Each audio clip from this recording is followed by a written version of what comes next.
Have you ever joined a planning meeting where no one knew why they were there, the tech didn't work, and half the team was unprepared? That's a recipe for frustration. But with a few simple steps, you can avoid this and run retrospectives that are smooth, productive, and even enjoyable. Let's dive into how to get started and how to prepare for an awesome retro.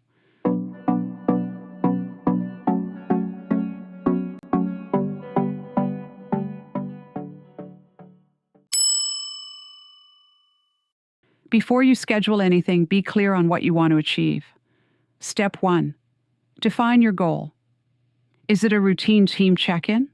Or is there a certain lesson the team needs to learn? Are you preparing to start a new project? Or did one just wrap up? Maybe you have a process that needs to be improved, or you need to get to the bottom of a recent issue. Be clear about what you want out of it before you schedule it. As you'll see in later videos, there are a lot of different types of retrospectives.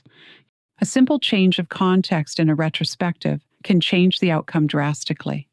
Step 2. Get the tools ready. If you're running a virtual or hybrid retro, you're going to have to use an online tool. Since this may be the first time a participant will be using an online retrospective tool, it is in your best interest they have at least basic skills before the meeting. When it comes to tools to run a virtual retrospective, there's really only one choice. We did a test with 5 other software packages, and none came close to the functionality and ease of use of Miro. We also have an example template set up on Miroverse, which you can find in the description. It can be very frustrating watching someone struggle with the technology instead of focusing on the content. Do not leave this to chance. We've had very well-intentioned retrospectives blown because the participants didn't know how to use the tool. Do not simply send them an email telling them they have to be ready.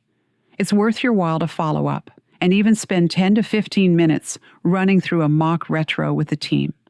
You don't want a team member who had a bad first experience with the technology to believe the retrospective format doesn't work for them. In addition to this, make sure all the participants have an account with the tool you're using. Step 3. Share the topic ahead of time. No one likes to be caught off guard. Let the team know what the retrospective is about before the meeting. This gives them time to reflect, collect thoughts, and save up topics to discuss instead of interrupting work midweek. Be sure to send them a reminder to review this a few days before. If you think about a software team who does this, maybe every 2 weeks they know going in what to expect. So not only do they have their thoughts collected going in, but they also save topics to discuss. Step 4.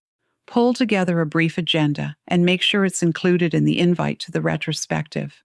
Your agenda should tell people why you want to meet with them, the format for the activity, and any goals you're hoping to achieve with the conversation.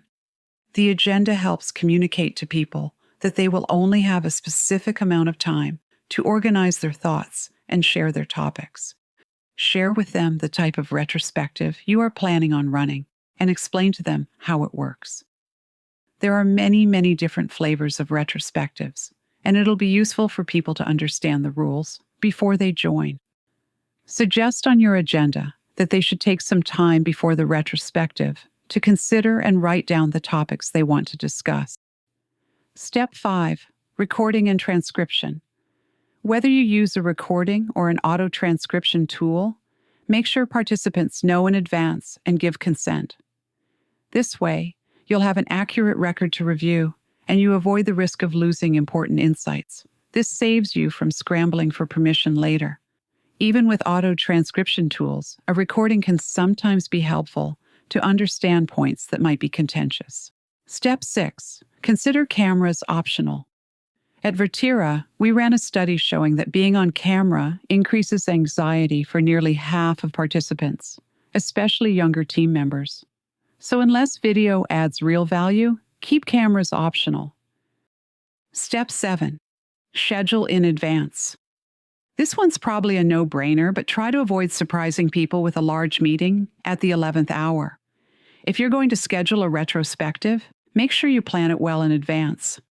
The reason for this is more than just being considerate of people's time and schedules. Because these are a team activity, and they often result in important and sometimes heavy topics, It can be disastrous if one team member can't make it. Step 8. Follow through. A retro isn't complete without follow-up. The most important prep is what happens after. Make sure outcomes are captured, owners are assigned, and you revisit them in your next retro.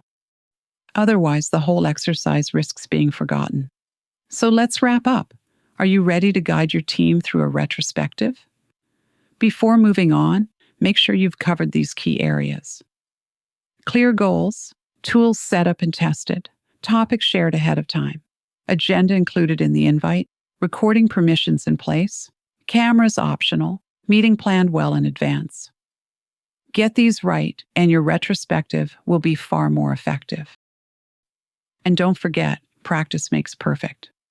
And if anything isn't clear, please leave us a note in the comments section.